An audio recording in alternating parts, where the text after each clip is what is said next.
Nagsisimula ang anime sa quarterfinals ng National High School Basketball League. Magkakaharap ang Jiangyi High School mula Beijing at Shenwang High School mula Shaanxi. Matindi ang bakbakan ng dalawang koponan at lumalamang ng 1 puntos ang Jiangyi. Gusto namang bumawi ng Shenwang para maitabla ang laban.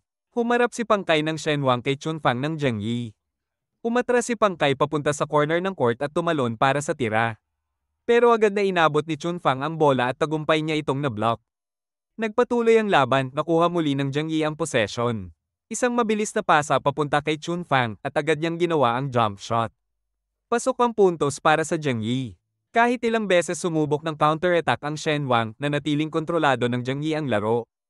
Ipinakita ni Chunfang ang galing at bilis niya, binutas ang depensa ng Shenwang at kumamada ng mahahalagang puntos. Habang nauubos ang oras, natapos ang laban sa score na 68-61. Panalo ang Jiangyi High School. Agad na tumakbo ang lahat ng kakampi ni Chunfang, buhat-buhat siya habang masayang nagdiriwang. Nakapasok sila sa semifinals, pero pagdating ng sumunod na taon, hindi nakarating sa finals ang Jiangyi. Kahit buong puso ang paglalaro ni Chunfang bilang star player, natalo sila sa kamay ng Bayi High School sa score na 72-84. Sa susunod na season, bilang second-year player, mas determinado si Chunfang, handa siyang bumawi at pabagsakin ang Bayi High School.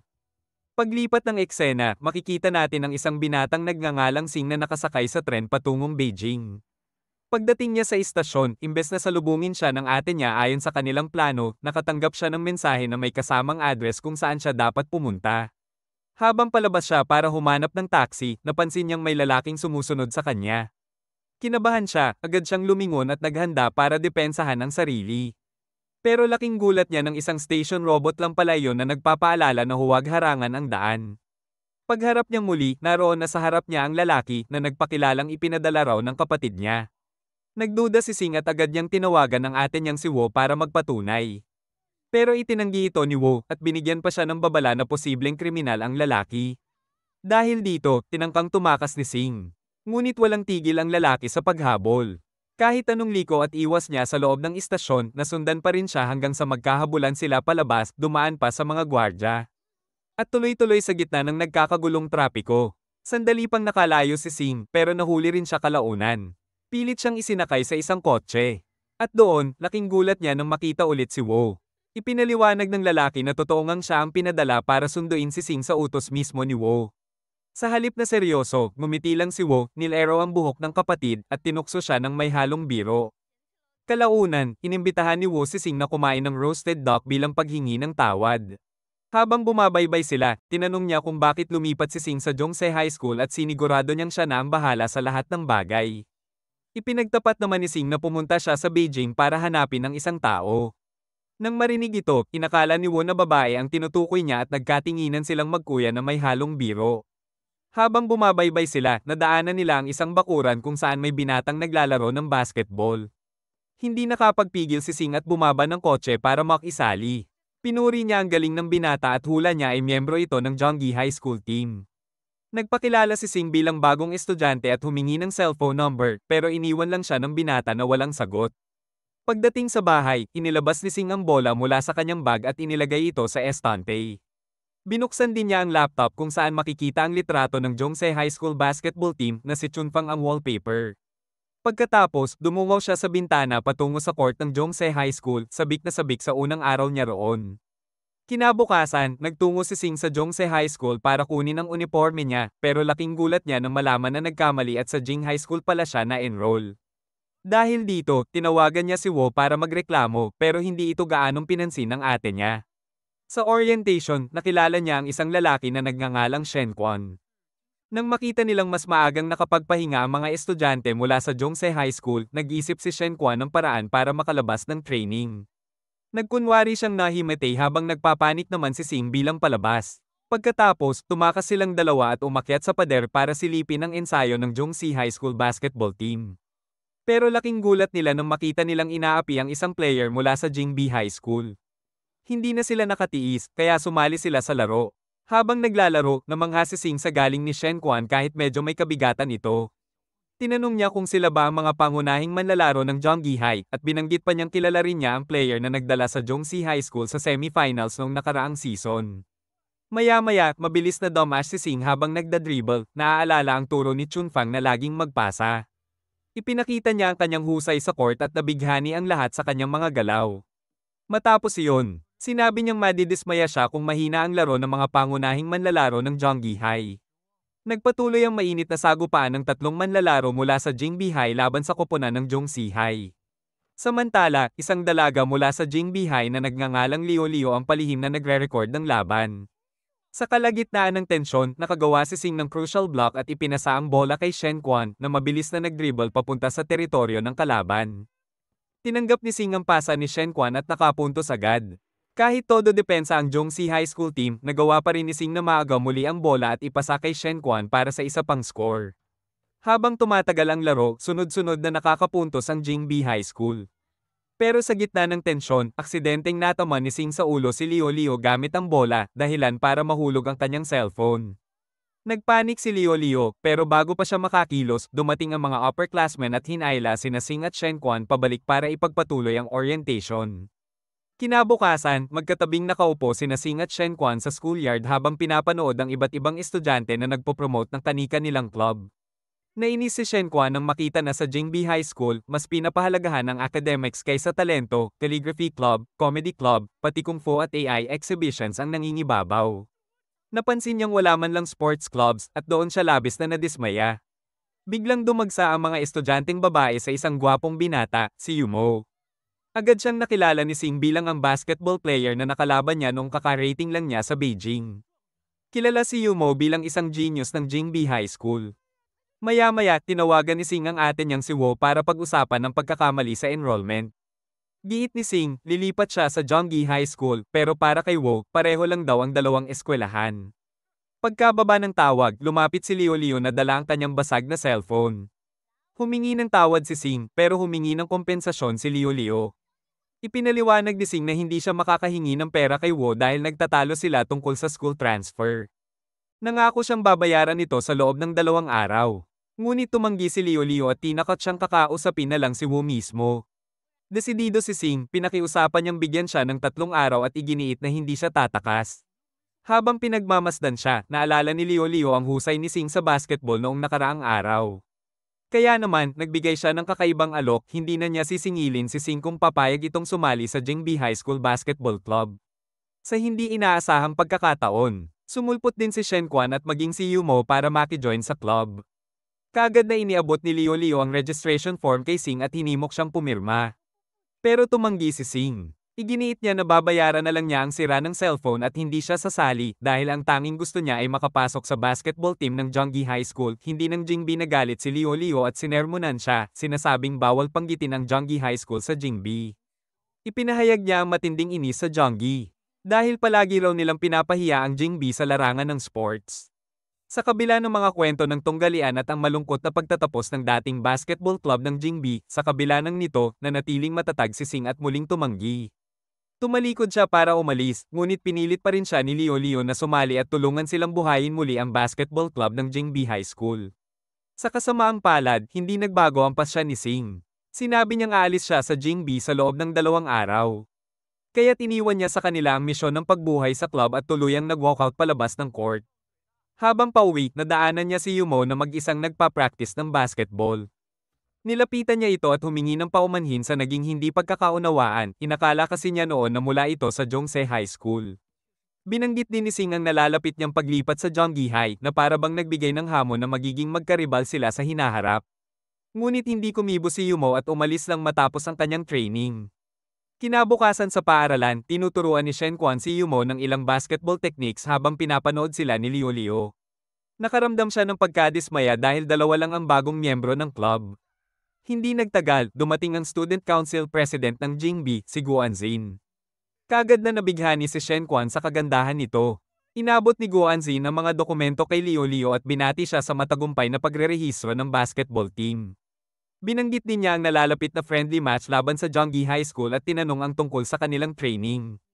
Nagkunwari si Liu Liu at sinabing handa na sila, habang si Shen Quan naman ay agad nagyabang na maglalaro siya ng mahusay para kay Guanzin. Ngumiti si Guanzin at nagsabing inaabangan niya ito.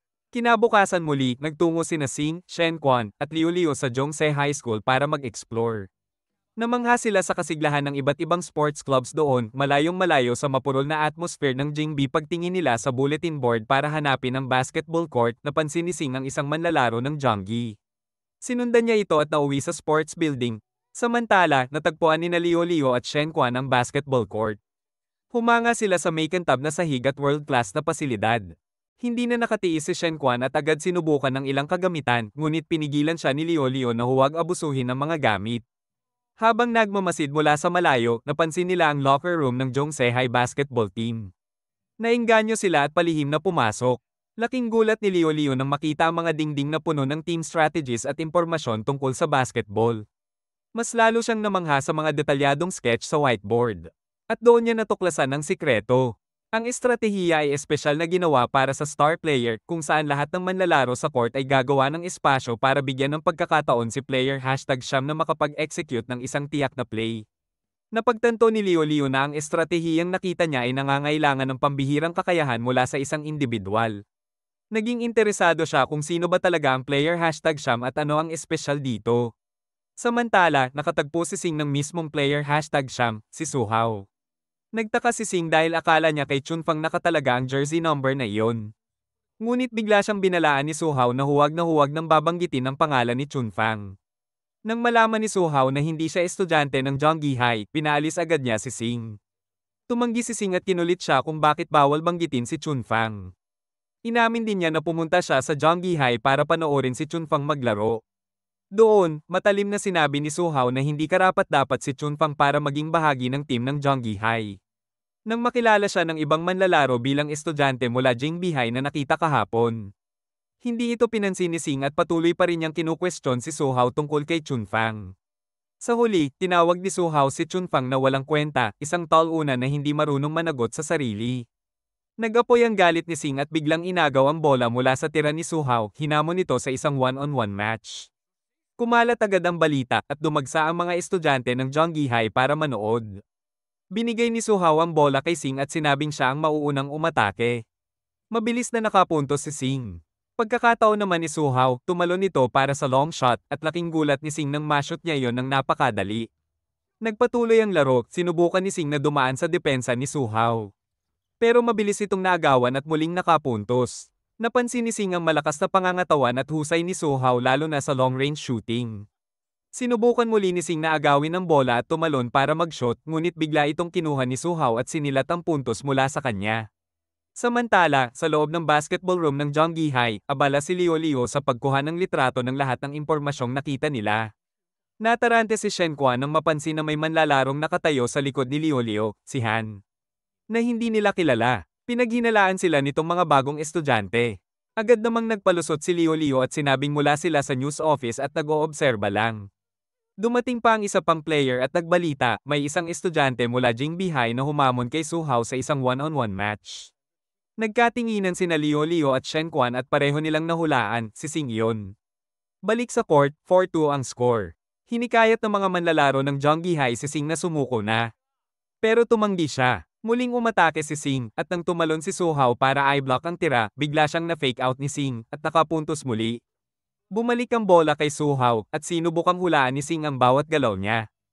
Kahit bahagya niyang naiistorbo si Suhao, nakalusot pa rin ito. Habang papalapit na si Suhao para muling umiskor, biglang may isa pang bola na lumipad at nakasagabal sa tira niya. Nagulat si Suhao nang makitang si Han ang nagpasok ng bola. Dito natapos ang laban. Sinabihan ni Han sina Sing, Leo Leo, at Shen Quan na umalis dahil gagamitin na ang court para sa ensayo. Bago umalis, nilapitan ni Sing si Han at tinanong tungkol kay Chunfang. Nabigla si Han at sinabing wala silang manlalaro na ganoon ang pangalan. Ngunit mapilit si Sing at ipinaliwanag na nakita na niya si Chunfang na naglaro para sa Jonggi High. Hindi napigilan ni Suhao ang inis ng paulit-ulit banggitin ang pangalan ni Chunfang. Galit niyang sinunggaban ng kwelyo ng uniforme ni Sing at doon na inamin, matagal nang na-expel si Chunfang mula sa team. Nabagabag si Sing sa paraang hinusgahan ni Suhao si Chunfang. Bago pa sila magkaaway, mabilis na hinailan ni Shen Quan at Leo Leo si Sing palayo sa court. Pagbalik sa Jingbi High, hindi mawala sa isip ni Sing ang mga sinabi ni Suhao. Habang kumakain sila sa cafeteria, galit pa rin siya. Mungkahi ni Shen Quan, sumali na lang sila sa Jingbi High School Basketball Club para makaganti kay Suhao. Hindi nila alam, may nakarinig sa kanilang usapan, si Duan Buyi, isang estudyante na agad nagpahayag ng kagustuhang sumali rin. Tuwa si Leo Leo at mas lalo pang na-excite dahil nakakuha sila ng dagdag na manlalaro. Nang tanungin ni Nasing at Shen Quan kung bakit ganoon na lang ang determinasyon ni Duan Buyi na talunin si Su Hao. Ipinaliwanag ng kanilang team captain na si Fang Jia ang buong kwento, noong nasa middle school pa sila, si Duan Buyi ang tinaguriang star player. Sunod-sunod ang panalo niya, at siya ang inaasahan ng lahat. Ngunit dumating si Su Hao, at unti-unting nalampasan siya. Mula noon, hindi na may kakaila ang pagkukumpara ng mga tao, si Su Hao raw ang mas mahusay na bersyon ni Duan Buyi. Matapos marinig ang nakaraan nilang tunggalian, tuluyan nang nagpasya si Sing, sasalihan niya ang Jingbi basketball team. Labis ang tuwa ni Leo Leo at buong sigla siyang tinanggap si Sing. Sa wakas, nagsimula na ang muling pagbuhay ng Jingbi High School Basketball Club. Di nagtagal, dumating ang araw ng friendly match sa pagitan ng Jonggi High at Jingbi High. Habang nagwe-warm up ang mga manlalaro ng Jonggi, dumating si Nasing at ang kanyang bagong team. Dahil sa isang kalokohang ideya ni Nasing at Shen Quan, naging tampulan sila ng pangungutya ng mga Jonggi players bago magsimula ang laban. Gayunpaman, agad na natahimik ang pang-aasar ng mga manlalaro ng Jonggi nang dumating si Duan Buyi. Sa unang kilos pa lang niya, ipinakita na agad ang kanyang pambihirang galing, lahat ng mata ay napako sa kanya. Samantala, hindi inalis ni Duan Buyi ang titig niya kay Su Hao na nakaupo sa kabilang dulo ng court. Habang naghahanda ang mga manlalaro, inilabas ni Leo Leo ang kanyang kamera para i-livestream ang laban. Tinawag na ng referee ang magkabilang koponan para pumila. Laking gulat ni Leo Leo nang makita niyang hindi maglalaro si Su Hao. Isa sa mga Jonggi High players, si Shu, ang naghambog na kaya nilang talunin ang Jingbi kahit wala ang kanilang mga pangunahing manlalaro. Nagposisyon sina Duan Buyi at Shu sa unahan. Ngunit sa jump ball, aksidenteng tumama ang bola sa mukha ni Leo Leo, dahilan ng konting kaguluhan bago muling nagpatuloy ang laro. Nakuha ng Jonggi High ang bola at hirap na hirap ang Jingbi na maaga ito. Sa huli, naka-score ng unang puntos ang Jonggi. Napansin ni Leo Leo ang kanilang laro, solid ang teamwork at maganda ang koordinasyon sa court. Kahit dehado ng isang puntos, nanatiling kalmado si Shen Quan. Ipinasa niya ang bola kay Sing, pero nasalo agad ni Duan Buyi. Agad niyang dinala ang bola sa loob ng Jonggi territory at hinarap si Shu. Nang tumalon siya, naramdaman ni Shu ang lakas ng presensya niya, hindi niya nagawang eye-block. Pumasok ang bola, at nakapantay ang Jingbi. Pinuri ni Sing ang galing ni Duan Buyi at nag-alok pa ng coin toss bilang pampalakas ng loob, pero tumanggi ito at nag-focus na lang sa pag-atake. Nagpatuloy ang laro. Hawak ni Duan Buyi ang bola at piniling mag-solo sa halip na magpasa, sa kabila ng sigaw ni Shen Quan na makipag-cooperate. Sa kabila ng depensa, nakalusot pa rin siya at nakapuntos. Muli siyang naka-score sa sumunod na possession, ngunit nagsimula ng mainis sina Sing at Shen Quan sa kanyang pagiging makasarili.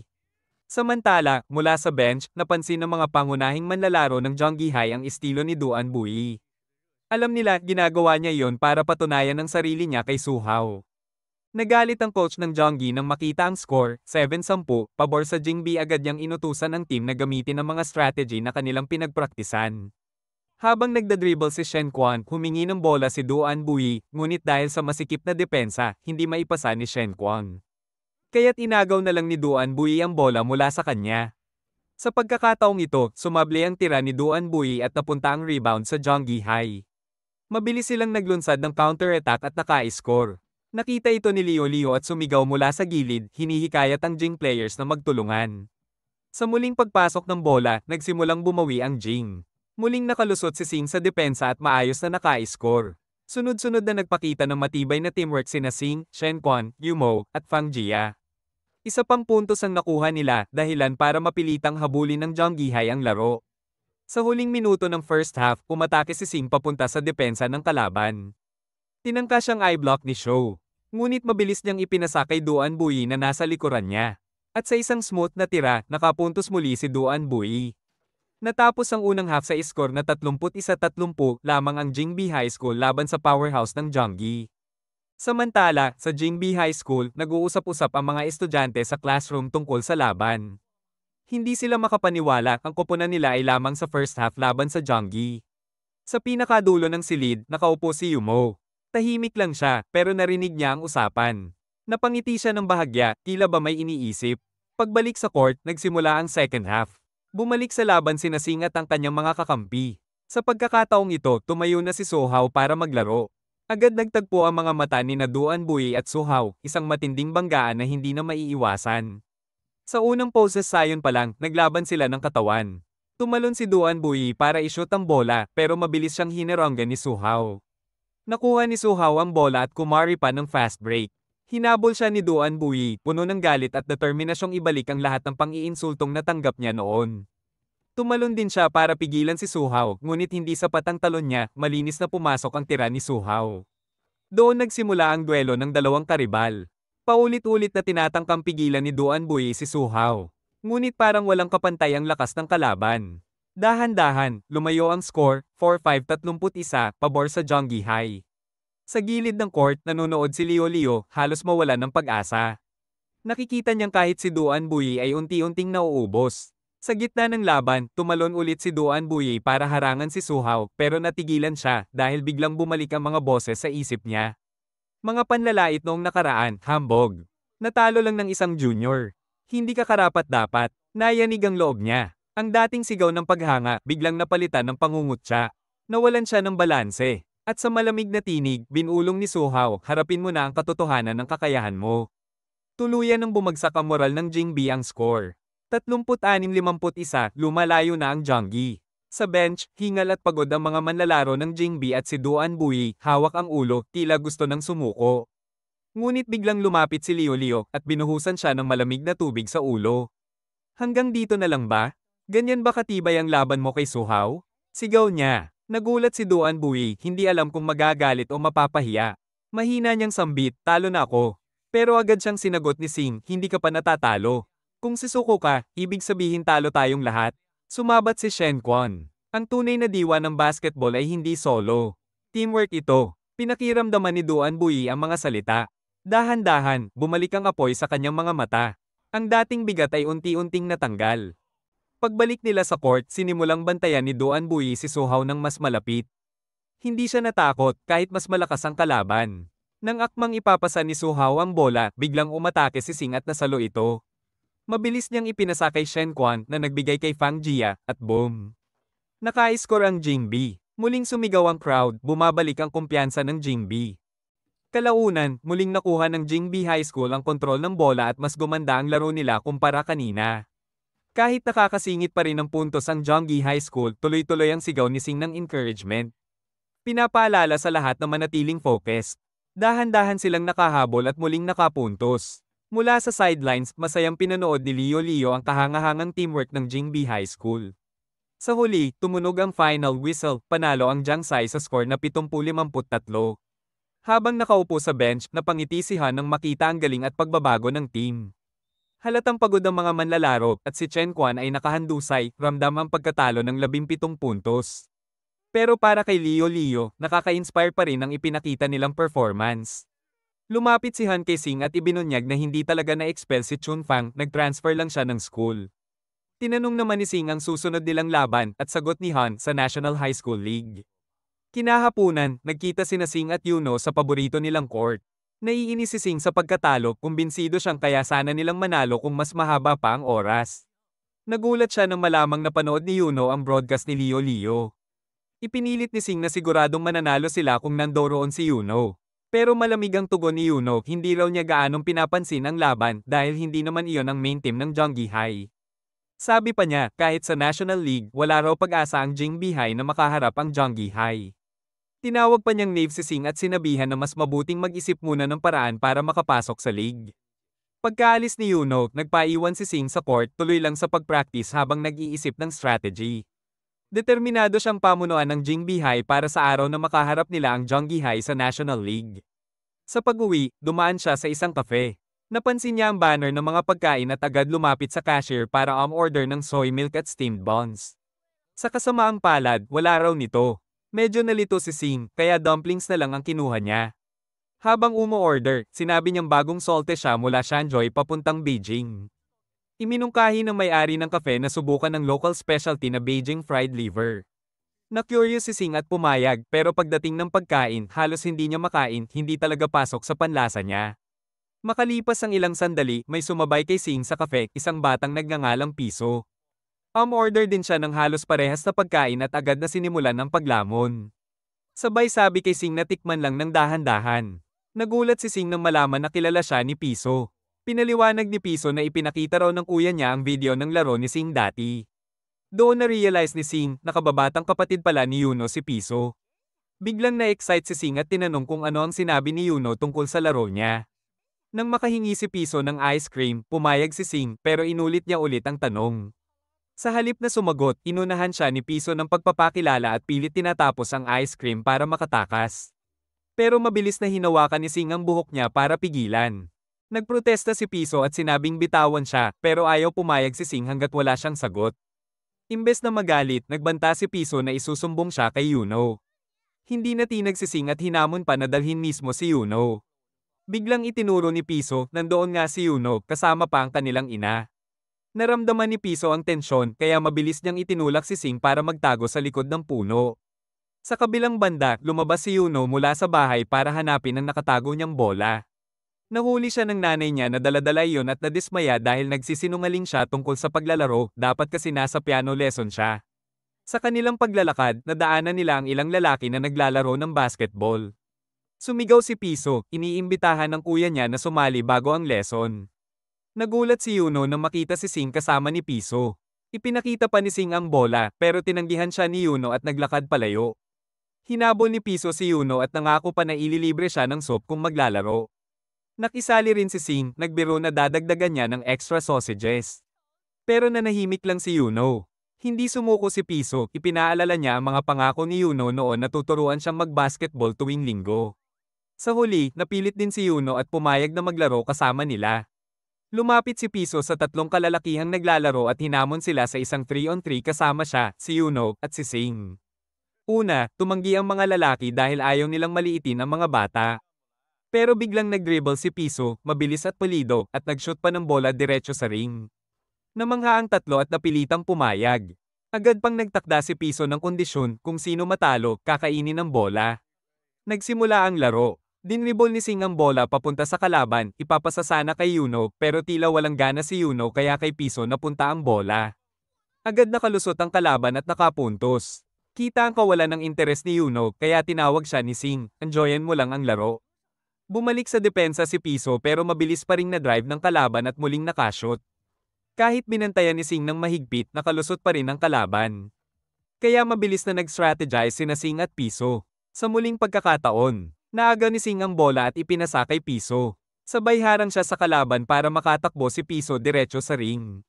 Shoot! Unang puntos para sa kanilang team. Nagpatuloy ang laro at lalo pang naging solid ang teamwork ni Sing at Piso. Sunod-sunod ang puntos nila at habang pinagmamasdan ito, unti-unting naalala ni Yuno ang mga nakaraan niyang laro sa basketball. Nagulat siya nang biglang mag-echo sa isip niya ang mga salitang binitiwan ni Sing, parang eksaktong katulad ng sinabi sa kanya ng isang tao noon. Nang ipasa ni Sing ang bola kay Yuno, nanlaki ang mga mata niya, sobrang kahawig ng isang taong bahagi ng kanyang nakaraan. Biglang umatake si Yuno. Iniwasan niya ang mga depensa, tumalon, at nagpakawalan ng 3-point shot. Lahat ay napamangha. Muling nagningas ang apoy sa laro ni Yuno. Sunod-sunod niyang naaga ang bola at nakapuntos, ikinagulat ng lahat ang bilis ng pagbabalik ng kanyang galing. At doon nangyari ang hindi inaasahan, isang napakagandang dunk mula kay Yuno. Halos hindi makapaniwala si Sing sa nakitang teknik. Hindi niya akalaing magagawa iyon ni Yuno. Agad namang nagyabang si Piso tungkol sa talento ng kuya niya, sabay asar kay Sing na hindi siya marunong mag-dunk. Nainis si Sing, sagot niya, mahirap gawin ang teknik na iyon. Pero sa loob-loob niya, masaya siyang nakita si Yuno na muling ngumiti. Pagkatapos ng laro, inanyayahan pa niya si Yuno sa coin toss na kaagad namang binalik ni Yuno. Matapos ang game, nagplano na sanang dumiretso si Yuno sa piano lessons pero hinabol siya ni Sing. Hinikayat niya itong sumali sa basketball team ng school. Sigurado raw siyang kaya nilang talunin ang Jonggi High School kung magsasama sila. Ngunit malamig ang tugon ni Yuno, mas kailangan daw ng team ng coach kaysa isa pang player. Pag-uwi, nadatnan ni Yuno ang lumang jersey niya sa basketball. Bigla siyang binalot ng alaala ng mga dating laro at ng mga sinabi ni Sing. Doon rin niya natagpuan ang isang note mula kay Sing, nakasulat ang numero ng cellphone niya. Kinabukasan, nag-announce si Leo ng team meeting sa math club room, ipapakilala raw niya ang bagong coach ng basketball team. Excited ang lahat, pero matapos maghintay, lumitaw lang ay ang math teacher nilang si Guda. Nagulat at nagduda ang buong team paano sila tuturuan ng math teacher tungkol sa basketball. Kaya't palihim silang nagtakas papuntang cafeteria. Naiinis si Sing kay Leo, pakiramdam niya niloloko lang sila lalo na't magsisimula na ang division qualifier sa susunod na buwan. Natarante sina Chen Quan at Duan Baiti nang makita si Leo na nakasunod pala sa kanila. Nang mapansin nito ni Sing, agad siyang sinermonan ni Leo at pinabalik sa klase para makinig sa paliwanag ni Guda. Nag-aalala si Chen Quan kapag nalaman ng ibang schools na math teacher lang ang coach nila, tiyak daw na pagtatawanan sila. Pero pinaalalahanan sila ni Leo na matutong magpasalamat sa kahit sinong handang tumulong. Sa huli, napilitan sina Chen Quan at Duan Baiti na bumalik sa math club room at makipag-meeting kay Guda. Humingi ng paumanhin si Sing, ramdam niyang hindi bagay si Guda para mag-coach sa basketball team. Sa break time, nilapitan siya ni Gajan mula sa math club. Akala ni Sing, ipinadala siya ni Guda para makiusap kaya agad niyang ipinaliwanag na ginagawa niya ito para sa basketball team ng school. Pero iba pala ang pakay ni Gajan, tinitigan niya ng mabuti ang mukha ni Sing, saka naglabas ng litrato ni Wo, na kuha mula sa isang reporter. Doon kapansin-pansin ng kakaibang pagkakahawig nila, parehong puti ang buhok. Napangiti si Gajan at nagtanong kung magkapatid ba sila. Kinumpirma ito ni Sing, saka tinanong kung paano niya nalaman. Labis na natuwa si Gajan, agad niya itong niyakap at ipinakilala ang sarili bilang third-year senior ni Sing at malaking tagahanga ni Wo. Maya-maya, dumating si Leo at sinermonan si Sing dahil sa pagiging bastos kay Guda. Agad namang pinrotektahan ni Gajan si Sing pero mas napansin ni Leo ang matipuno nitong pangangatawan at inalok siyang sumali sa team. Nadismaya siya nang malamang hindi pala basketball player si Gajan. Kaya't palihim siyang nagsenyas kay Sing na kumbinsihin si Gajan. Mabilis namang nakaisip si Sing, sinabi niyang pupunta raw ang kapatid niya sa practice. Dahil dito, biglang na-excite si Gajan at agad nagpahayag na sasali siya sa basketball club bilang miyembro. Kinahapunan, sinabayan ni Gajan si Sing pauwi. Ngunit nang makita ni Sing si Yuno hindi kalayuan, ginamit niya ito bilang excuse para makaiwas. Naalala niya na magkaklase sila sa math kanina, kaya sinamantala ang pagkakataon para makausap si Yuno. Inilahad ni Sing na hindi siya sang-ayon na si Guda ang maging coach, kailangan daw nila ng isang eksperto, tulad ni Yuno, para makapasok sa National High School League. Pero tutol si Yuno sa pananaw ni Sing. Ipinaliwanag niya na bagamat baguhan ng team, mahalaga pa ring pahalagahan ang sinumang handang tumulong. Dagdag pa niya, mali raw isipin na porket math teacher si Guda ay wala na itong maituturo at paalala niya kay Sing. Dapat matutong ay respeto ang mga bagay na mahal ng ibang tao. Kinagabihan, binuksan ni Sing ang group chat ng basketball team. Doon inanunsyo ni Leo na maghihintay si Guda sa court para sa practice kinabukasan. At nang sumapit ang araw na iyon, nagtipon ng buong Jingbi High School basketball team sa court. Laking gulat nila nang makakita ng bagong pares ng sapatos na nakahanda para sa kanila. Akala nila galing iyon sa principal para pasayahin sila matapos ang pagkatalo. Pero ipinaliwanag ni Leo na galing mismo ang mga sapatos kay Guda, binili gamit ang sarili niyang pera. Nagduda sina Chen Quan at Duan Baitin, baka raw sinusuhulan lang sila. Ngunit ibinahagi ni Guda ang kwento niya, noong kabataan pa raw niya, mahal na mahal niya ang basketball kahit hindi siya nakasali sa opisyal na team. Ngayon, masaya siyang makita silang naglalaro at taos-pusong hangad niyang sanayin sila para sa tagumpay sa National League. Natuwa at naantig sina Sing, Chen Quan, at ang iba pa. Lalo pa silang humanga nang makashot si Guda kahit ramdam ang sakit sa likod dahil sa edad. Nagsimula ang practice, suot ng lahat ang bagong sapatos mula kay Guda. Dumating pa sina Leo at Guanin para ipamigay ang bagong jerseys, kaya lalo pang tumaas ang morale ng buong team. Sa wakas, buong puso nang tinanggap ni Sing si Guda bilang kanilang coach. Gabi bago ang laban, napansin ni Wango na balisa si Sing. Kumakatok siya sa pintuan ni Sing at nagyaya ng shopping para ma-relax ito. Ngunit tumanggi si Sing, mas pinili niyang magpahinga ng maaga. Subalit, kahit nakahiga na siya, hindi siya makatulog. Paulit-ulit na sumagi sa isip niya ang mga matitinding high school teams na kanilang makakaharap. Naalala ni Sing ang babala ni Leo tungkol sa Lingwan High School, isang team na kilala sa sobrang agresibong laro kung saan madalas ma-injure ang kanilang mga kalaban. Kinabukasan, nagtipon na ang Jingbi High School basketball team sa court. Kita ang emosyon kay Shenwan, unang school league game niya ito. Si Hauhaus naman ay halatang kinakabahan habang si Gajan ay nag-aalala kung dadalo ba si Wano sa laban. Samantala, napag-alitan si Sing ni Leo dahil hindi siya nakatulog kagabi. Habang nagwo-warm up ang team, biglang dumating si Suha at ang mga kakampi niya mula sa Jonggi High School at umupo sa stands para panoorin ang laban kontra Lingwan. Napansin ito agad ni Leo at nagtataka kung bakit sila naroon. Naroon din sa audience sina Yuno at Piso. Hindi inaasahan, nilapitan si Yuno ng isang manlalaro ng Lingwan na si Hiswan. Inabot niya ang kamay at kumustahin sana si Yuno pero tumanggi ito at inaya na lang si Piso na humanap ng upuan. Nainis si Hiswan sa pag-irap ni Yuno at halatang gusto siyang komprontahin. Agad sumingit si Sing at sinabi kay Hiswan na kaibigan niya si Yuno kaya huwag siyang pilitin. Tinawanan lang ni Hiswan ang paggamit ni Sing ng salitang kaibigan, sabay hamon, tanungin mo siya, sumasagot ba siya sa teammate na minsan ay lumaban sa tabi niya? Sinubukan ni Sing na tapusin ang usapan pero nagalit si Hiswan at hinawakan ng kwelyo ng jersey niya. Papunta na sana sa gulo nang biglang tumunog ang pito ng referee. Pinagalitan silang dalawa at binigyan ng technical foul warning, isang maling galaw pa at madidisqualify ang parehong teams. Maya-maya, nagsimula ang laban sa pagitan ng Jingbi High School at Lingwan High School. Sa tip-off, madaling nakuha ni Gaja ng bola gamit ang tangkad niya. Sa gilid naman, napansin ni Piso na wala si Sing sa court. Dinribol ni Shen Quan ang bola, nailasutan ng depensa ng Lingwan, at ipinasa kay Duan Baitin, na ipinasok naman kay Gajan. Bagaman nag-alinlangan sandali kung ano ang gagawin, tumalon si Gajan at swak agad ang bola. Tuwa na tuwa siya, habang sina Sing, Shen Quan, at iba pa ay napatingin na may halong inggit. Alam nilang dahil sa height advantage ni Gajan, hindi niya kailangang masyadong magporsige para makashot.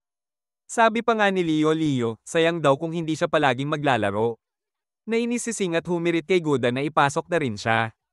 Pero matatag ang sagot ng coach, maghintay ka. Kung hindi ka kalmado, hindi ka makakapasok. Samantala, sa court, nakita ni Chen Quan si Guanzin sa audience. Na-energize siya at biglang umatake, dribble, drive, at score. Ngunit mabilis na nakabawi ang Lingwan. Agad nilang na-recover ang bola at naglunsad ng counter-attack. Sa isang iglap, nakapag-shoot si Hiswan. At muling lumamang ang kanilang team. Nagpatuloy ang laban at hawak ng Lingwan ang kontrol. Sunod-sunod ang puntos nila habang ang Jingbi High School ay hirap na makabawi. Sa halftime, pumunta si Sing sa restroom para kumalma. Pinilit niyang iwasan na magpadala sa mga pang-aasar ni Hiswan. Paglabas niya, nagulat siyang nandoon mismo si Yuno sa pintuan. Sandali silang nag-usap tungkol kay Hiswan at doon sila nagkasundo kung mananalo ang Jingbi High School laban sa Lingwan, sasali si Yuno sa basketball team. Pagbalik sa court, patuloy na nangingibabaw ang Lingwan. Malayo na ang agwat ng score at hindi pa rin tumitigil si Hiswan sa pang-iinis lalo na sa mga manlalaro ng Jingbi sa bench, mainit na ang ulo ni Sing. Pero kalmado siyang pinayuhan ni Coach Guda, siya na raw ang ipapasok sa susunod. Muli siyang tinukso ni Hiswan, ngunit sa pagkakataong ito, pinili ni Sing na balewalain siya. At nang pumasok na si Sing sa laro, biglang nagbago ang ihip ng hangin, nagbalik ang apoy at determinasyon ng Jingbi team. Unti-unti nilang nabawasan ang lamang ng kalaban. Ngunit sa isang play sa ilalim ng ring, nagduwelo si Duan Baitin at Hiswan para maaga ang bola. Sa gitna ng matinding banggaan, tumalon si Duan Baitin ng mataas, ngunit bumagsak siya ng mali. Nabali ang kanyang binti. Nagngit-ngit si Sing, hinala niyang sinadya iyon ni Hiswan. Tumigil sandali ang buong court, ramdam ang bigat ng pangyayari. Nagulat ang lahat nang sabihin ni Coach Lee na hindi na siya makakalaro sa natitirang bahagi ng laban. Doon napagtanto ni Shinge na sinadya talaga ni Xuan na itulak si Duan para masaktan ito, kaya sobrang nag-init ang ulo niya. Kahit napigil ang pag-ungol sa sakit, iginiit ni Duan na kaya pa niyang maglaro. Aniya, hindi tayo mananalo kung wala ako sa loob. Pero sinabi ni Shing na kakausapin niya ang referee tungkol sa ginawa ni Huan dahil malinaw na sinadya ito. Pinigilan siya ni Coach Lee at pinaalalahanan na hindi sila pwedeng malagay sa alanganin kapag tinamaan si Jing ng isa pang foul. Apat na lang silang matitira sa court. Kaya malinaw ang utos niya, kailangan ng magpahinga si Duan. Agad namang nagdeklara si Sema, pagbabayaran nila to ng 10 beses. Pero tinanong siya ni Coach Lee, at paano mo gagawin yun? Napatawa si Sema dahil wala yun sa mga nakahanda niyang linya. Kaya pinaalala ng coach sa lahat na pinakamahalaga sa ngayon ay manatiling kalmado, anuman ang gawin ng kalaban. Kumuha siya ng marker at nagsimulang magsulat sa strategy board. Lahat sila ay umasa na may ilalabas siyang bagong taktika. Pero nang i-drawing niya ang isang malaking arrow na nakaturo paabante, naguluhan ang lahat. Ipinaliwanag lang niya na kailangan nilang sumugod ng diretso na parang hindi pa nila alam yon. Nagpatuloy ang laban at bumalik sila sa court. Pero laking gulat nila nang mapansin na nakaupo lang si Jawan sa bench. Sinubukan ng kalaban na gamitin ang height advantage at ipasa ang bola sa bantay ni Jing, pero mabilis na naswat ni Jing ang bola. Napunta ito kay Fon na agad ipinasa kay Shing. Hinabol siya ng mga kalaban pero naipasok niya ang tira. Samantala, pinapanood ni Chen Anan mula sa Jingxi at napansin niya, kung nandito pa si Xuan, hindi magiging ganito kadali. Nagtanong si Xuan sa coach niya kung bakit hindi siya pinapalaro pero sagot lang nito, para tayong nagtitipid ng lakas. Tuloy-tuloy si Xing sa paghawak ng ritmo ng laro gamit ang mabilis na dribble at lightning passes na nagbibigay ng punto sa mga kakampi niya. Paglapit niya sa sidelines, binanatan pa niya si Ike Xuan, sinabing puro daldal lang ito. Galit na galit si Xuan, lalo pat narinig ang sabi ng coach niya, nakakabwisit siguro makita na ang mga hindi tapos sa kusina. Winawasak ang pinaghirapan ninyo. Sa susunod na play, paubos na ang shot clock kaya pinilit ng kalaban ang tira. Pero nasunggaban ni Gao Jian ang bola at itinapon papunta kay Xing. Medyo malakas ang pasa kaya inakala ng lahat na hindi niya ito aabutan. Pero humarurot si Xing at naipasok pa rin ang tira. Lumobo ang lamang sa 6 na puntos at sobrang nainis ang coach ng kalaban, hinagis niya ang strategy board sa sahig at sinigawan ang mga manlalaro. Parang ngayon lang kayo nakahawak ng bola. Nakalimutan niyo na ba ang lahat ng pinagpawisan ninyo para makarating dito? Napaisip ang mga players, naalala nila lahat ng hirap ng training, lalo na dahil hindi sila ipinanganak na henyo, pero hindi rin nakaligtas ang coach, binigyan siya ng referee ng technical foul dahil sa sobrang sigaw. At dahil doon, nakakuha pa ng free throw ang boys, binalik na ng coach si Xuan sa loob ng court habang si Fan naman naghahanda para sa free throw. Bago pa ito makatira, bumulong si Sema kay Shinge, mag-ingat ka, parang sobrang gigil na ng mga kalaban matapos sermonan ng coach nila. Pasok ang tira ni Fan. Pero sa susunod na play, agad nakakuha ng bola si Xuan at nagsimulang maglaro ng marumi. Tinulak niya ng malakas si Xing sa gilid bago maipasok ang tira. Sa kasunod na play, nakuha pa niya ang bola mula kay Shinge at nakahanap ng pagkakataon para pang-asarin ito. Pagbalik ni Xing ng bola, agad siyang din-double team at siniko pa sa tiyan. Nabitawan niya ang bola, pero hindi napansin ng referee ang malinaw na foul. Nakawala si Xuan at ipinasa sa kakampi, panibagong puntos para sa kanila. Sa next possession, nawala naman ang bola kay Sema. Sinubukan itong agawin ni Gao Jian. Pero siya naman ang siniko sa tiyan. Si Xuan ang nakapulot, tumakbo diretso sa ring at binangga pa si Fang hanggang matambay ito, pasok ang tira. Laking gulat nang tawagin pa ng referee si Fan para sa foul at binigyan ng 2 free throws ang kalaban. Mula sa sidelines, nagprotesta si Duan pero agad siyang pinatahimik ni Lialao bago pa madagdagan ng isa pang foul ang koponan. Doon na naman si Xuan, pang-aasar ulit, hayaan niyo siyang magsalita. Wala naman siyang ibang paraan para mailabas ang galit niya kasi hindi man lang siya makalaro. Mga mahihinang nilalang. Pagsimula ng second half, ramdam na agad ang pagod ni Sema dahil sa sobrang pisikal ng laro. Naiinis siya at sinisi si Coach Lee, kasalanan mo to. Wala ka man lang matinong strategy. Naalala niya pa kung paano muling nag-drawing ng dramatic si Coach noong halftime. Akala nila may bagong taktika, pero isang yin-yang symbol lang ang ipinakita. Ipinaliwanag pa nito na magic must be countered with magic. Pero wala ni isa sa kanila ang nakaintindi. Pagbalik sa court, sinubukan ni Coach Lee na mag-dribble pero natapilok lang siya sa sarili niyang paa. At laking gulat ng lahat nang tawagin ng referee ang bantay niya para sa foul. Biglang lumiwanag ang mga mata ni Xing, na gets na niya kung ano ang ibig sabihin ng coach. Simula noon, nagkunwari na lang sila. Sa bawat play, nagdadive, nagpapanggap na nasaktan hanggang sa maubusan ng fouls ang kalaban. Lalo pang ginaya ni Sema ang style na ito at sunod-sunod na tinamaan ng foul ang kabilang koponan. Dahil doon, napilitan silang ibang targetin. Siniko nila ng bahagya si Gao Jian sa tiyan pero ginaya rin niya ang peking pagbagsak ni Sema. Resulta, 2 free throws para sa kanila. Napaisip si Jawan habang pinapanood ang lahat ng ito, ganito ba ang pakiramdam kapag nakakalaban ng mga henyo? Pero, bakit ba kailangan pang may henyo sa mundong to? At doon siya nagbalik tanaw kung paano niya unang nakilala si Yunmo noong middle school. Mula noon, naging #1 fanboy na siya. Lumapit pa siya at nagmakaawang turuan siya ni Yunmo. Sinubukan pa siyang pigilan ni Yunmo at sinabing may ibang nagturo rin sa kanya noon. Pero hindi nagpatinag si Jawan, talagang porsigido siyang maging gaya ng idol niya. Pumayag din si Yunmo na turuan si Xuan. Araw-araw silang nag-e-ensayo, at habang tumatagal, lalo pang gumagaling si Xuan sa ilalim ng kanyang gabay. Hanggang sa nakapasok na siya sa main team. Muli silang nagharap ni Xing sa court para sa pang-100 beses. At sa pagkakataong ito, smooth niyang naagawan si Xing. Sinubukan siyang pigilan ni Xing, pero umatras si Xuan at nag-step back shot, pasok, dagdag 2 puntos. Habang pinapanood, naalala ni Yunmo ang mga araw na magkasama pa silang naglalaro ng basketball ni Xuan, isang pagkakaibigang parang hindi matitinag. Sa isang laban noon, papasok na sana ng tira si Yunmo nang biglang sumugod ang depensa ng kalaban. Kaya nag-blind pass siya papunta sa bestie niyang si Xuan at ito ang nakapuntos.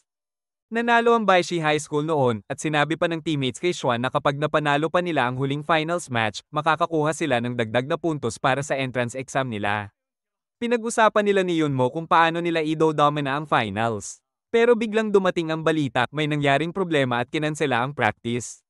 Balik sa kasalukuyan, nagawa ni Jenzei na lampasan si Xuan at kahit anong habol niya, madali lang naipasok ni Xing ang tira. Doon naalala ni Xuan ang nakaraan kung paanong na-injure ang kakampi nila at nagmakaawa siya kay Yunmo na tulungan siya para manalo sa finals.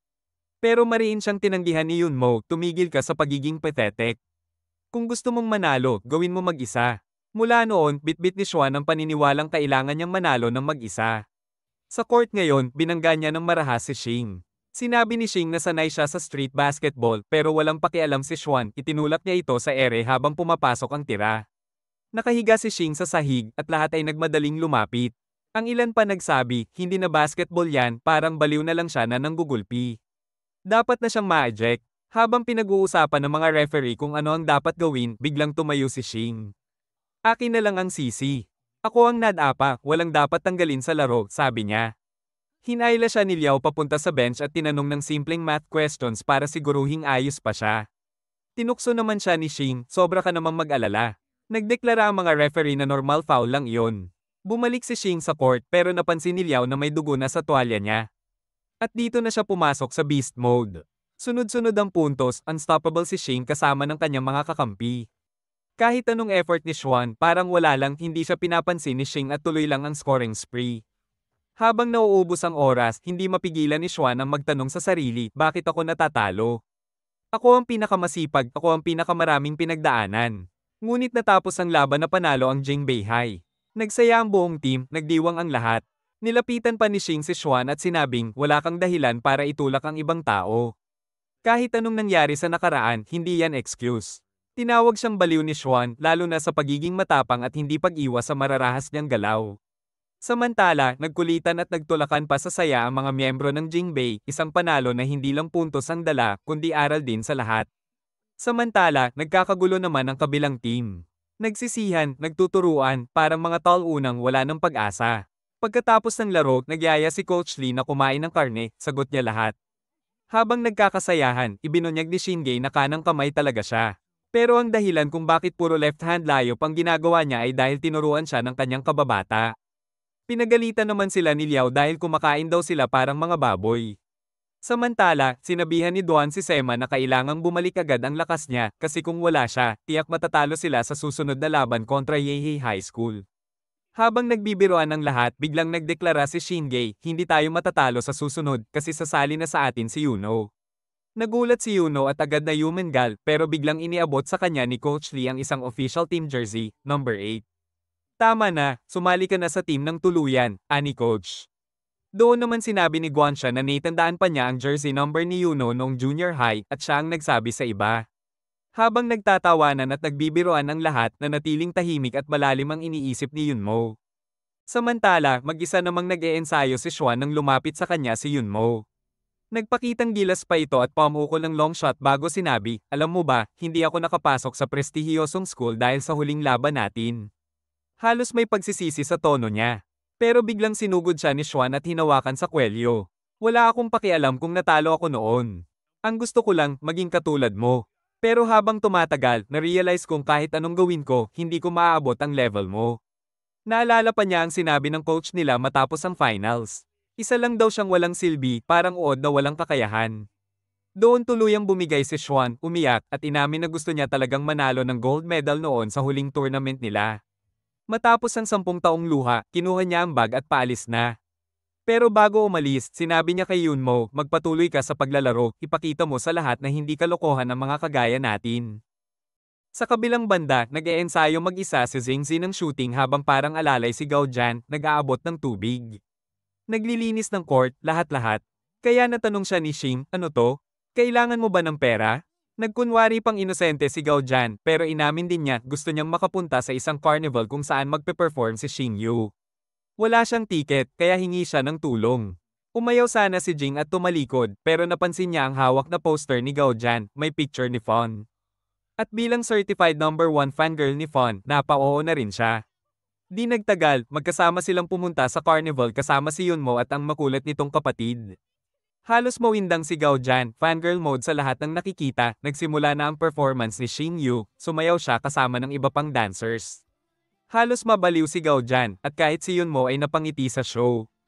Pagkatapos, inanunsyo ang isang special challenge kung sino ang makakashot ng 10 sunod na accurate shots, makakatanggap ng espesyal na regalo at picture kasama si Xing Yu. Habang nag-iisip si Gao Jan kung paano siya mananalo, sinabihan siya ni Xing na kumbinsihin si Yunmo para siya na lang ang pumuntos.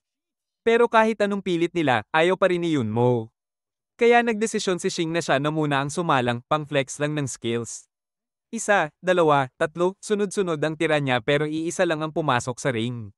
Napaisip bigla si Gao Jan at naisip niyang buhatin si PYU sa balikat para siya ang pamukol. Naka-score nga si PYU ng isang beses, pero agad silang sinita ng commentator, bawal daw ang piggybacking. Siyempre, umalma sina Jing at Gao Jan sa unfair na rule. Para lalo pang kumbinsihin si Yunmo, nagbanta si Gao Jan na ayaw hostage niya si Po kung hindi siya sasali. Sumakay pa si Pisho, nagdrama na parang hirap na hirap para lang magilty si Yunmo. Sa wakas, pumayag din si Yunmo. Humarap siya sa court at parang wala lang, pasok ng pasok ang tira. Hanggang umabot sa 10 sunod na puntos. Todo sigawan ng mga tao, humanga sa bagong gwapong high scorer, samantalang si Yunmo naman iniisip lang, pwede na ba akong mag-curl? Habang papalayo siya, biglang may lumapit na mayabang na player, si Siang. Sinabihan siya ng commentator na mamaya patatawagin ng mga guests, pero binaliwala niya lang iyon. Sabi pa niya, kung shooting contest ang labanan, dapat makasali rin siya. Nagsimula ang timer para sa 30 segundo, 10 shots. Pero imbes na tumira agad, nakatayo lang siya sa unang 15 segundo. Pagkatapos, biglang sumabog sa bilis, dirdiretsong long-range 3-pointers. Pasok lahat, walang mintis, hanggang sa huling tira. Tumalikod pa siya nang hindi tinitingnan kung papasok. At syempre, swabe, sinabi ni Siang na hindi niya kailangan ng prize, warm-up lang daw yon. Nagwala ang crowd sa hype. Tinawag ng commentator si Yunmo para kunin ang prize pero naglakad lang siya papuntang restroom. Sumunod pa si Gao Jan na kunwari may ihirin. Doon, napansin ni Yunmo ang isang player na naglalakad papunta backstage, si Chongfong pala yun. At instant panic siya sa nakita. Samantala, nakuha rin ni Xing ang pinakahihintay na moment ang picture kasama ang ate niyang si Xing Yu. Nilate-play pa siya ng ate niya, tinawag siyang fanboy pero tiniis niya ang kahihiyan. Pagkatapos ng photo, binigay niya pa ang signed picture kay Gao Jan na syempre umiyak agad na parang talunan. At sa huli, inanunsyo ng commentator ang susunod na segment, isang mini-match kasama ang mga national level players mula sa iba't ibang top schools. Isa-isang ipinakilala ang mga players at sa pinakahuli, ang star player na gumulat sa lahat nung nakaraang torneo. Pag-akyat ni Chung Fong sa stage, umatake agad ang crowd ng malalakas na hiyawan. Ang swabe ng lakad niya, parang superstar, at pati si Xing Zhe nag-fanboy ng todo. Samantala, lumabas si Yuno mag-isa palabas ng venue. At nagsimula na ang laban ng mga star players. Sa gitna ng court, harap-harapan sina Siang at Fon. Sabi ni Siang, matagal na raw niyang hinihintay ang araw para makabawi sa kanya. Pero ang savage ni Fon, hindi man lang siya maalala, para patunayan ng punto, bomb-ire si Siang ng 3-pointer mula sa center court, boom. Pasok. Sinabayan pa niya ng pang-aasar na wala na raw laro si Fon nitong mga nakaraang buwan. Pero si Fon, deadma lang, sabay banat, baka raw kinakabahan kaya wala itong bubblegum ngayon. At dito na siya nag-beast mode. Diretso ang atake, walang pasa-pasa, tinuhog lahat ng depensa, at sa dulo, isang matinding dunk. Si Yunmo, habang nanunood, biglang naalala nung nasa Baishi pa siya. Madalas silang maglaro ni Fon noon pero napasama rin siya sa gulo dahil dito. Nang tanungin niya si Fon, simple lang ang sagot, wala akong obligasyong magpaliwanag. Sa kasalukuyan, panalo ang team ni Fon, may 18-point lead. Sabi niya kay Shi Ayon, sobrang mayabang ang playstyle nito. Paalis na siya nang mapansin niya si Xing sa crowd. Matapos ang matagal na panahon, nagkumustahan sila at nagpalitan ng number. Sinabi ni Xing na wala na raw si Fon sa Jingxi, at sagot ni Fon, magkikita sila ulit sa national stage. Sa kabilang banda, binunyag ni Gao Jan kay Sema na si Xing Yu pala ay ate ni Xing at halos mawala ng ball si Sema sa gulat. Pagkatapos, pinag-usapan nila ang next opponent, Gihei High School. Kinuwento ni Gao Jan ang tungkol kay Siang Tu, isang world-famous legend doon, at tatay mismo ng bagong star na si Siang. Akala ng tropa, easy win lang laban kay Siang Jr., lalo na't kasama nila si Yunmo. Sa practice, kitang-kita ang agwat. Si Yunmo, laging on time, sabay kinikilig ang lahat ng girls sa kanya.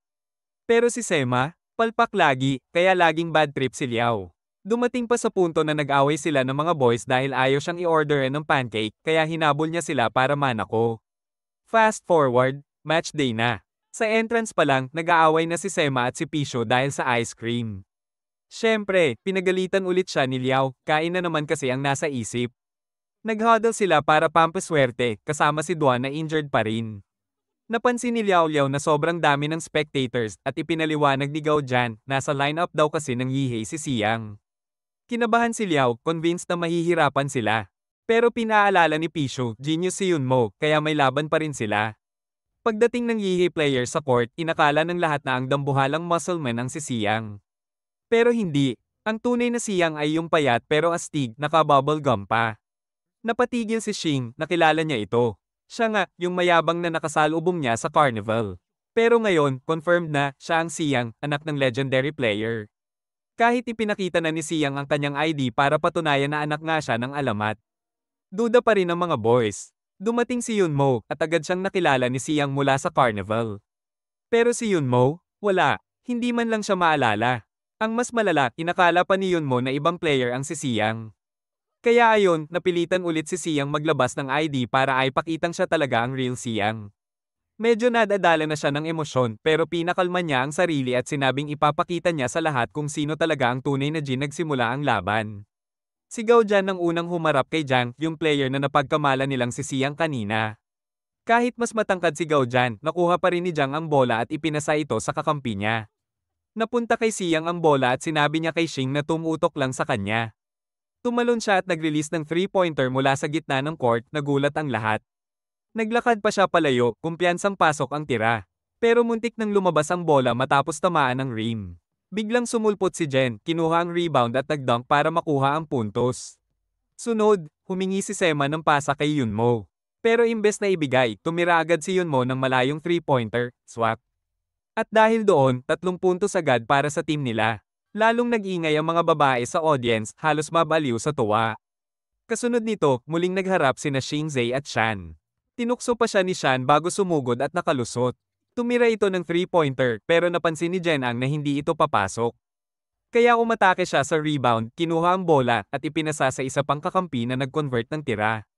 Nakuha naman ni Yunmo ang bola at nag-fake siya bago ipasa kay Xing. Pagbalik sa kanya, gumawa siya ng napakahirap na tira, swak na swak. Dagdag 2 puntos para sa team. Doon na nagbabala si Yunmo, baka si Jiang ang totoong core player ng Yihei, hindi si Siang. Lalong nainis si Siang sa narinig. Pilit siyang umatake, pero pumalpak na naman ang tira. Nakuha ni Gao Jan ang rebound, pero biglang sumingit si Jiang at ninakaw ulit ang bola. Nagbigay siya ng napakagandang pasa na naging dagdag puntos para sa Yihei. Hindi nagpahuli si Yunmo at nakashoot ulit.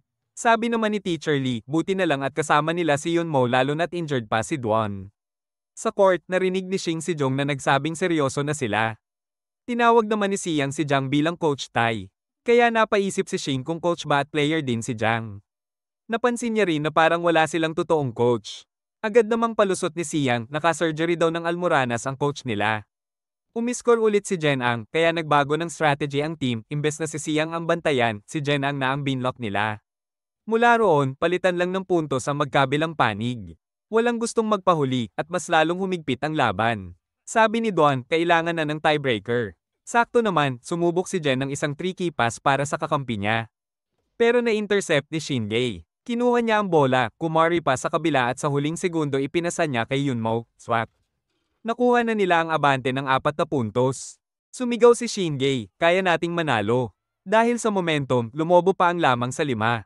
Dinribol niya ang bola, nakalusot sa ilang depensa at tumalon papunta sa ring, pero biglang 2 defender ang humarang. Sa huling segundo, ipinasa niya ulit kay Yunmo. Tumalon si Siang para harangan, sigurado siyang titira ito, pero nag-fake si Yunmo at pumakawalan ng 3-pointer, pasok na pasok. Sa susunod na possession, hawak ni Siang ang bola. Sinubukan niyang lusutan si Xing pero dumulas ang bola mula sa kamay niya. Mabuti na lang nakuha niya ulit at nagbabalak sana ipasa kay Jiang pero na-intercept na naman ni Yunmo. Kumabig siya sa kabilang court, hinabol siya ni Jiang pero biglang huminto si Yunmo kaya dumiretso si Jen Ang. Ginamit niya ang space para maglabas ng easy three-pointer, swak na naman. Tuwa-tuwang nagtanong si Shinge kung pwedeng turuan siya ni Yunmo kung paano tumira ng ganon. Naalala naman ni Yunmo ang awkward na shooting form ni Shing dati kaya sagot niya, kalilimutan mo na lang yan. Pilit pa rin si Shing na manguto para pumayag siya pero hindi pa rin matinag si Yunmo. Doon na kinausap ni Jiang si Xiang, magseryoso ka na, hindi pala kasing hina ng inaakala natin ang Jinbei. Pero sagot ni Xiang, kung sobrang hina nila, saan pa ang saya? Subok ulit siyang lumusat kay Shinge, muntik nang makawala, pero nadulas ulit kaya nakuha ni Shing ang bola. Agad niyang ipinasa kay Yunmo. Dalawang defender ang humabol pero hindi siya umatras. Tumalon siya para sa layup. At nang sabay tumalon ang mga defender, bigla niyang inilipat ang bola sa kabilang kamay, swak ulit. Lumaki ang lamang sa 13 points, tuwa si Lailao, hindi niya inexpect na magiging ganito kaganda ang takbo ng laban. Pahinga muna, halftime. Habang naghihintay si Xiang na tulungan siya ng teammates, binaliwala lang siya ng mga ito. Samantala, napansin ni Jing si Fan na nanunood sa sidelines. Tinawag niya agad at nilapitan. Biglang nag-init si Yunmo nang marinig na si Fan pala ang nagturo kay Shing ng basketball, yung idol na laging binabanggit ni Shing pero hindi pinapangalanan. Kinamusta ni Fan si Shing at sinabi niyang gumaling ito mula nang huli silang magkita. Sagot naman ni Shing, salamat sa teammates ko kaya ako nag-improve. Inimbitahan niya si Fan na makilala ang buong team pero tumanggi ito. May kailangan daw siyang puntahan kaya sa susunod na lang. Bago umalis, nagbilin siya, bantayan mo si Xiang. Pagbalik ni Shing sa bench, ikinwento niya kay Sema na nakasama niya ulit si Fan noong carnival at doon niya nalaman na sumali na ito sa isang school, Bahay. Napatulala ang lahat sa narinig.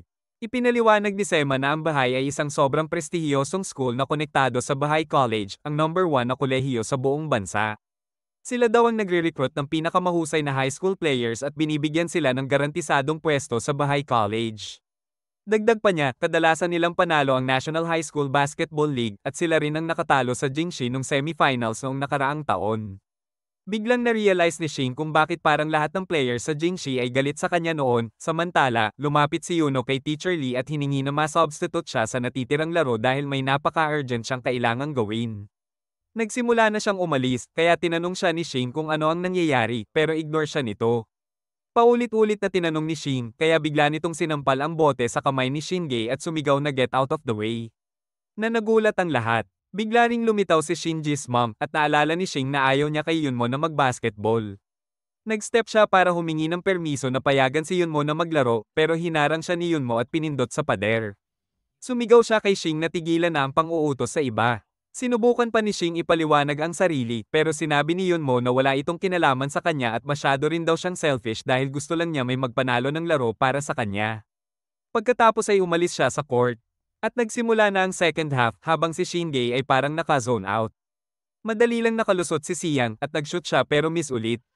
Kinuha naman ni Jiang ang rebound at ipinasa kay Xiang na sinubukan ulit ang tira, pasok na sa huli matapos tumalbog sa rim. Sinubukan ni Sema ipasa kay Shing pero hindi niya napansin kaya tinamaan siya ng bola. Agad itong nakuha ni Xiang at score ulit. Naalala ni Shing ang sinabi ni Yunmo sa kanya at nagdesisyon siya, wala si Yunmo, mananalo pa rin ako. Mabilis siyang nag-dribble at nakalusot kay Xiang, tumakbo papunta sa net at gumawa ng layup. Sumigaw siya kay Xiang, double digits ulit ang gap. Ngunit mabilis ring nakascore si Xiang sa susunod na play kaya bumaba uli sa single digits ang lamang.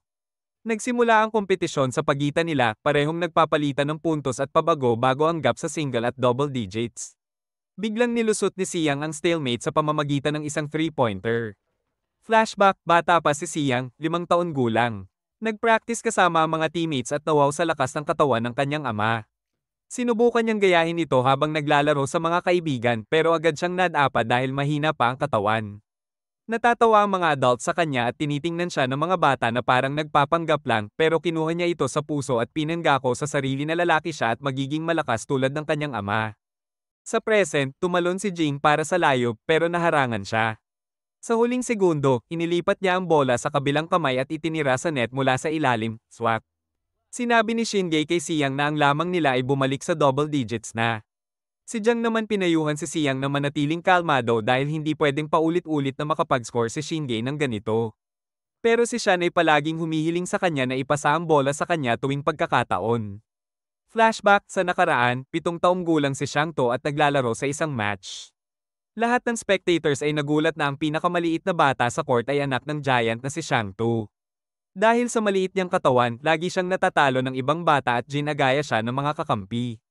Habang ang mga adults ay naiintindihan ang kanyang sitwasyon at naiinis na hindi niya naipamana ang galing ng ama, nagdesisyon si Siang na punan ang kakulangan ng katawan sa pamamagitan ng pagpapabuti ng shooting skills niya. Practice siya araw-araw, ulan man o araw, gabi o araw, at nagpatuloy siya ng taon-taon. Hindi nagtagal, napakahusay na niya sa shooting. Present time, napansin ni Shinge na may biglang pagbabago kay Siang. Si Xiang naman ay tinanong siya kung sa tingin niya ay 2-pointer o 3-pointer ang itatry niya, pero gaya ng isang walang hiya, hindi na naghintay si Xiang, bigla siyang nag-shoot mula sa 1 metro lang sa likod ng 3-point line at pumasok ang bola sa net. Ang kanyang teammate ay sinabi kay Sema na wala na silang pag-asa. Paliwanag niya na wala na ang chewing gum sa bibig ni Xiang, sign na seryoso na siya ngayon. Sa susunod na play, nakuha ni Xing ang bola. Paalala ni Siang na ang gap ay 7 puntos na, kaya kailangan niyang gumawa ng 3-pointer o 2 points para bumalik sa double digits. Sinubukan ni Xing na mag-dribble pero na-double team siya at malapit na matapos ang shot clock. Mabilis siyang nag-shoot pero pamaalya ang bola. Nakuha ni Jiang ang rebound at ipinasa kay Siang na agad na pumunta sa kabilang side.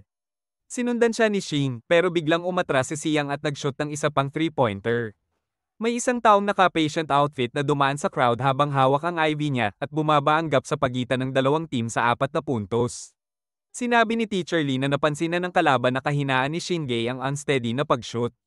Kaya mas mahihirapan siya ngayon. Flashback 2 years ago, nagharap sina Siang at Jaeang sa magkabilang team habang nangunguna ang kalaban. Paulit-ulit na nakakuha ng points si Jen gamit ang kanyang malakas na katawan. May isang scout na na-misidentify si Jen bilang anak ni Siang-to, pero isang coach ang nagpaliwanag na mali iyon. Ipinakita ng coach na si Genji's mom ay dating pinakamahusay na shooter sa buong Beijing, pero kahit si Jen ay pam-alya sa shooting, hindi na ipamana ang galing ng ina. Ipinakita ng coach na ang totoong anak ni Siang-to ay ang maliit na bata sa kabilang team, si Siang. Pam-alya pa rin si Siang sa kanyang shots habang pinapayo ng teammates na tigilan na. Sinubukan niyang mag-defend, pero madaling nalampasan siya ng kalaban. Ang scout ay nanatiling speechless at nagtaka kung tama nga ba na si Siang ay anak ni Siang-to. Panyanatag siya ng coach at tinanong kung ano ang sinusulat sa notebook niya. Sagot ng scout, naghahanap siya ng batang may potential pero wala pa siyang natagpuan. Nakakuha si Shen ng isa pang bucket at 5 minuto na lang ang natitira sa laro, nagsimulang mawala ng pag-asa ang mga teammates ni Siang dahil sa malaking lamang ng kalaban. Pero hindi sumuko si Siang hanggang sa huli. Halos umalis na ang scout pero narinig niya si Siang na nagmo-motivate sa kanyang mga teammates, kaya huminto siya at pinanood si Siang na nakawin ng bola bago mag-shoot ng 3-pointer at pumunta ito sa basket. Nakuha ni Siang ang isa pang bola pero si Jenang lang ang parang talagang nag-effort mula sa kabilang team habang nakahiga ang mga teammates niya. Hinabol niya si Siang na muling nag-shoot ng 3-pointer.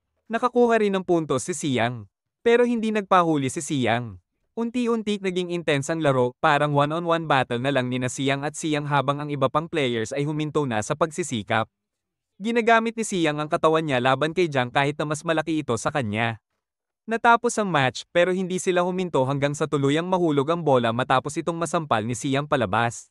Sa present, nakagawa si Siang ng isa pang 3-pointer na ibinaba ang gap sa 1 puntos at nag-celebrate ang team. Dumaan pa ang pasyente habang hawak ang IV niya. Flashback, pagkatapos ng match, habang umiihi, nagbibiro ang mga teammates ni Jiang kung paano magkamukha sila ni Siang, pareho raw hindi na ipamana ang galing ng kanilang mga magulang. Binabastos nila si Jiang sa shooting at sinasabing baka hindi talaga anak ni Siang to si Siang. Narinig ito ni Siang mula sa loob ng washroom stall at nagalit siya. Halos sabunatan ng pinto pero lumabas si Jiang mula sa isa pang stall at na-embarrass ang mga teammates niya kaya mabilis silang umalis. Lumabas din si Siang mula sa stall at parehong magpapalabas na sila ng sigaw ng scout mula sa isa pang stall. Ipinakilala niya ang sarili bilang coach Chen ng Yei basketball team at iniimbitahan silang sumali sa bagong buhat na Yei team. Sa present, lumitaw si Coach Chen sa harap nila direkta mula sa ospital matapos ang kanyang hemorrhoid operation. Siyempre, nagtatanong si Siang kung ayos lang ang puwit niya. Sagot ni Chen, huwag ka nang mag-alala sa puwit ko.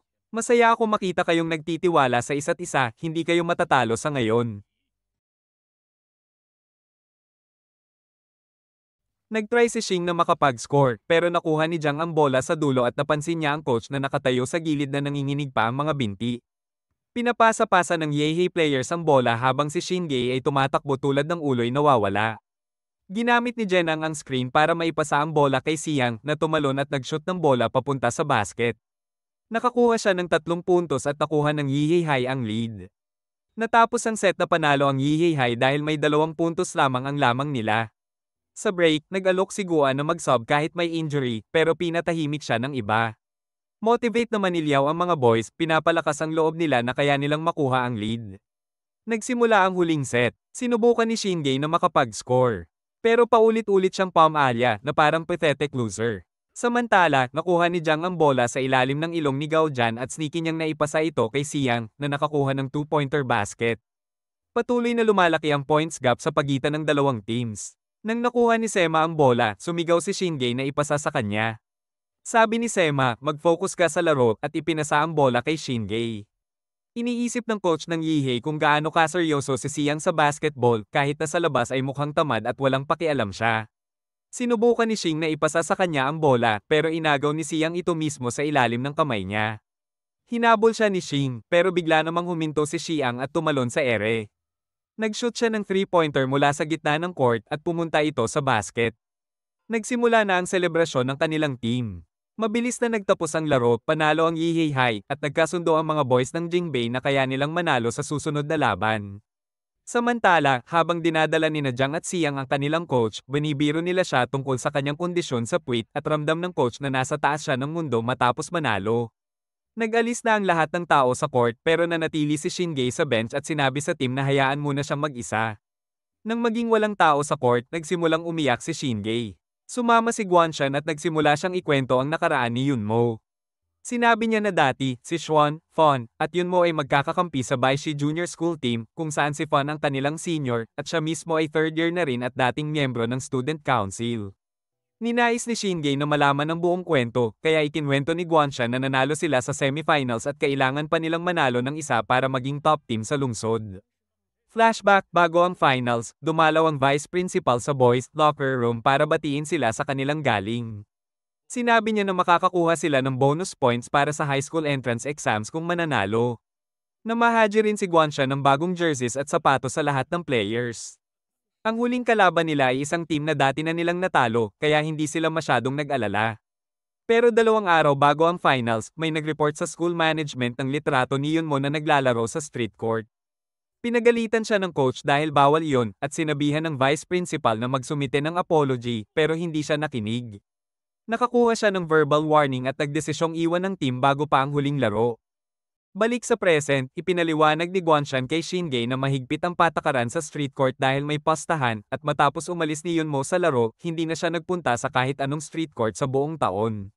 Sinabi rin niya na handa pa rin si Yunmo bumalik sa court kaya dapat patawarin siya ni Shinge at huwag masyadong mahigpit.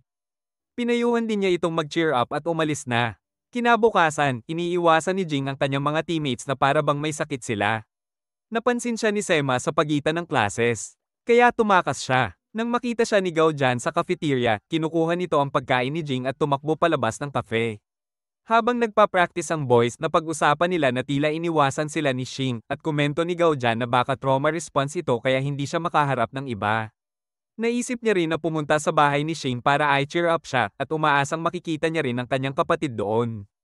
Habang naglalaro si Lila, nahulog ang bola kay Jing na muntik nang matamaan ang kanyang mga sako. Sigaw ni Lila sa lahat na tumigil sa pag-slack at bumalik sa practice habang iniisip kung nasaan si Shing. Sa bahay ni Jing, nag-iisa siya at parang hormonal teenager, kinuha niya ang bird brooch mula sa cupboard. Kinabukasan, pumunta siya sa school ni Xuan at nagkita sila. Umupo si Jing at Xuan sa isang kafe para kumain at tinanong siya ni Huan kung ano ang gusto niya mula sa kanya. Sabi ni Jing, hindi siya makapaniwala na kaya ngang mag-bet si Yunmo sa laro at gusto niyang marinig ang katotohanan. Sinabi naman ni Huan na totoo, nasaktan nga niya ang isa sa mga teammates niya, kaya valid ang hindi pagtitiwala ni Jing. Pero pagkatapos, tinanong niya kung binabalikan ba siya ni Jing tungkol sa street court incident o kung alam na niya ang buong kwento. Flashback, nang magkita ulit sina Xuan at Yunmo, sinabi ni Yunmo na hindi siya kailanman naglaro sa kahit anong street court game. Sabi naman ni Xuan, alam na niya na si Fon ang talagang nagbabet at naglalaro sa ganitong klase ng laro. Nagjello si Yunmo sa bahay niya, parang isang forsaken maiden, at naalala niya ang huling laro nila bago ang final sa junior high. Sinabi ni Fon sa kanya na iyon ang huling laro nila, at binigay niya kay Yunmo ang sariling jersey bilang regalo. Kaya nag-exchange sila ng jerseys. Kalaunan, may nakakuha ng litrato ni Fon habang naglalaro sa street court, pero dahil suot niya ang jersey ni Yunmo, siya ang napagbintangan.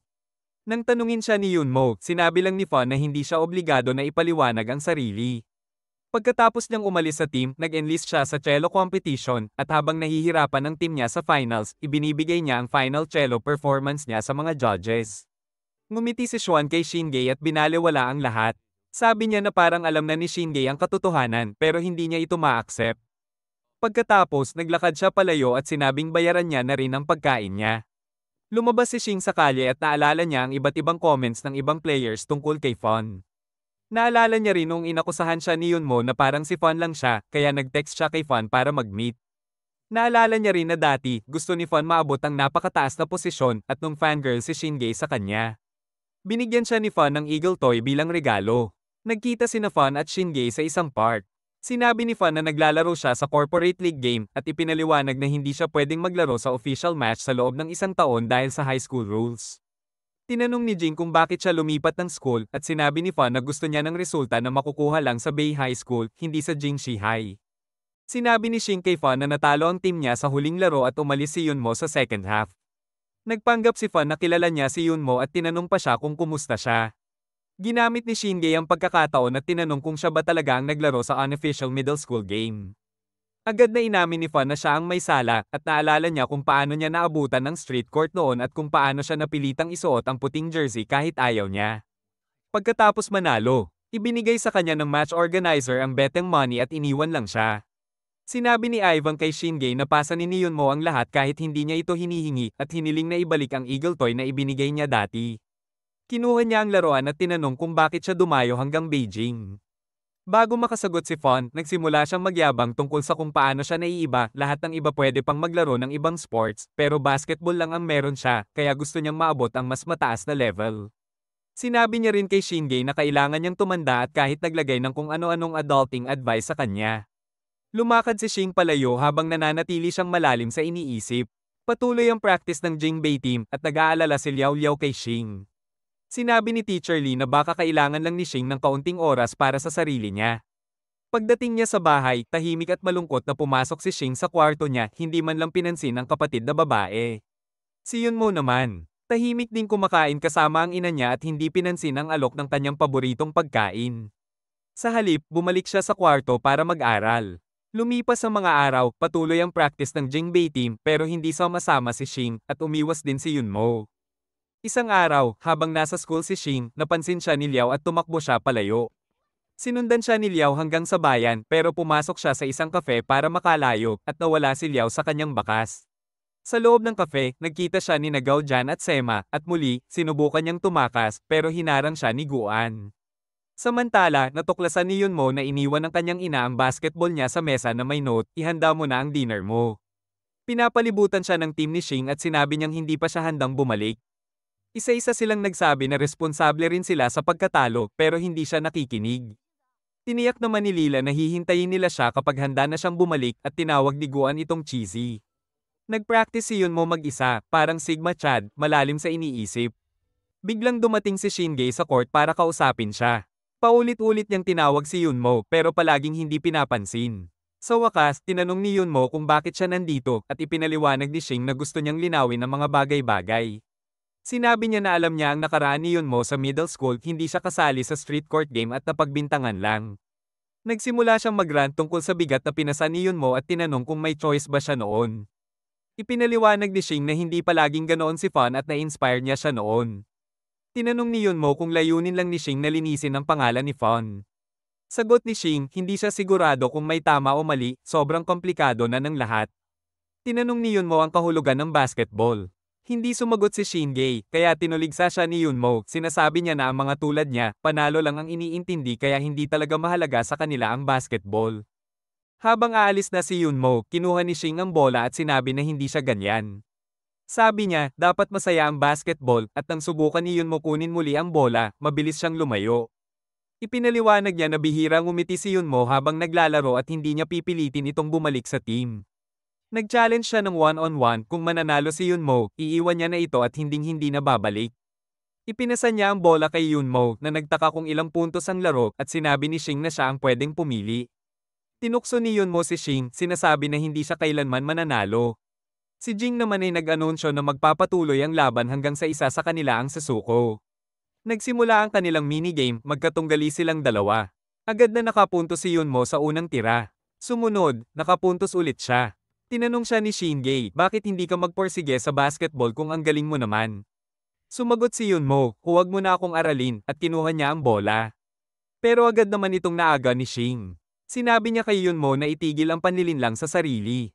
Pinaalala niya kung paano niya pinanunood lahat ng laban ni Yunmo ng palihim at kung paano siya nag-practice ng basketball mag-isa.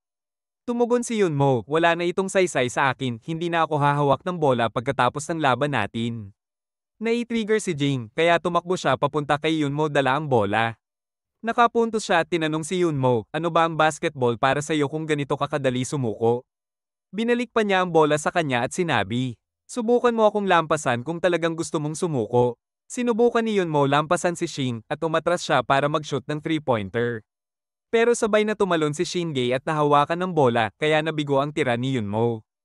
Agad namang bumilis si Jing sa basket at nag-throw-in shot na nagtali sa score sa 2-2. Sunod na nakapunto si Yunmo at muli si Jing ay nag-throw-in shot na nagtali ulit sa score. Nang nakakuha si Yunmo ng bola, umatras siya habang sinisikap ni Jing agawin ito. Tinukso siya ni Jing, ang alam mo lang ay magtago at tumakbo palayo, parang nung middle school mo. Tumalon si Yunmo para mag-shot ng 3-pointer pero tinapak muli ni Shinge ang bola kaya hindi ito pumunta sa basket. Nagkatowe-toto sila ng dalawa at nang susubukan ni Shinge na makapuntos, hinarang siya ni Yunmo sa pamamagitan ng pagtalon sa kanya. Nahulog si Shing sa lupa. Habang naglalakad palayo si Yunmo, tinanong niya si Shing, talaga bang tatakbo ka na lang ngayon, tulad ng dati? Sagot ni Yunmo, karapatan ko yan, pumili kung paano ko gustong maglaro ng basketball. Tinanong siya ni Shing, bakit hindi mo nirespeto ang passion mo? Nagsimula siyang magreklamo tungkol sa kanyang journey. Kung paano siya unang dumating sa Beijing para sumali sa Jingzai para kay Fong, pero nauwi sa pananatili niya sa Jingzai dahil kina Sema, Duan, Liao, at Teacher Lee, na lahat ay may sariling pagmamahal sa basketball.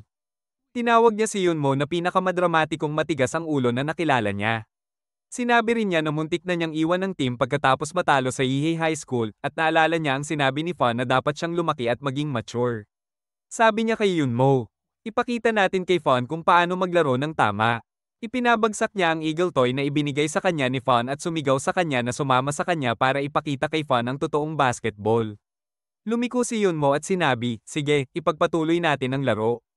Nagpatuloy silang dalawa sa laban, at habang naglalaro, ibinahagi ni Shing ang kanyang pinakamatinding insight, sa wakas ay naunawaan niya kung ano talaga ang ibig sabihin ng basketball para sa kanya. Paliwanag niya, gusto pa rin niyang manalo, pero ngayon, gusto niyang manalo kasama ang lahat. Sinabi rin niya na hindi niya dapat ikumpara si Yunmo kay Fan, na talagang makasarili at mayabang, ang gusto lang niya ay maglaro ng basketball kasama si Yunmo. Naglaro sila hanggang sa huminto ang ulan at sumikat ang araw. Pagkatapos, parehong humiga silang pagod sa lupa at nagtatalo pa rin kung sino ang nanalo sa laro, pati na rin tungkol sa mga patakaran at kung ano-ano pa. Dahil dito, nagkaisa na uli ang Team Jingbei, lumabas si Shing mula sa kanyang slump, at inalis na rin ni Yunmo ang bigat ng kanyang nakaraan para makapaglaro silang magkasama.